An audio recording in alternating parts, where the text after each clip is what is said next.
Mon avis sur le secteur du bâtiment travaux publics en Côte d'Ivoire, déjà il faut savoir que c'est un des axes prioritaires du PND de la Côte d'Ivoire, le Plan national de développement. Donc pour l'objectif du pays d'être émergent en horizon 2020, le pays a un vrai programme d'investissement qu'ils appellent le PND et le secteur du bâtiment travaux publics est un des secteurs majeurs dans cet objectif. Mais j'avoue que de manière pratique aujourd'hui, je pense quand même qu'il y a un développement, mais bon, ce n'est pas au niveau COT. Je pense qu'il y a une grosse incidence des événements qui a eu lieu au début de l'année, aujourd'hui sur le développement. Mais là, on sent une reprise. L'axe de développement aujourd'hui sur lequel la Côte d'Ivoire a misé, enfin je pense qu'elle a misé pour l'émergence 2020, il y a un gros volet.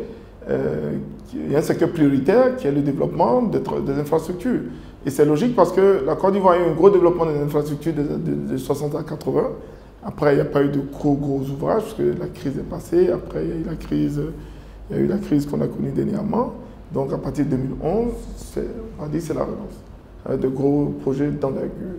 Donc, si je fais le parallèle avec des entreprises comme la nôtre, je ne sais pas si je profite là maintenant, pour dire quand même qu'il y a de gros projets de développement qui des fois peuvent ne pas, ou les entreprises, les locaux comme nous, peuvent ne pas se retrouver. Et c'est là où il est important pour nous, je dis par exemple dans le cadre des travaux du troisième pont, nous sommes intervenus comme sous-traitants d'une multinationale comme Bouygues pour faire la zone de l'air des péages et des piles. Donc c'est quelque chose qu'on développe de plus en plus, pouvoir participer aux projets importants de l'État de Côte d'Ivoire, de notre pays, en développement de synergies et des partenariats, de joint ventures avec de grosses multinationales et leur faire profiter de notre compétence et de notre connaissance de l'environnement en Côte d'Ivoire. C'est un challenge pour les entreprises locaux de dire mais comment on fait?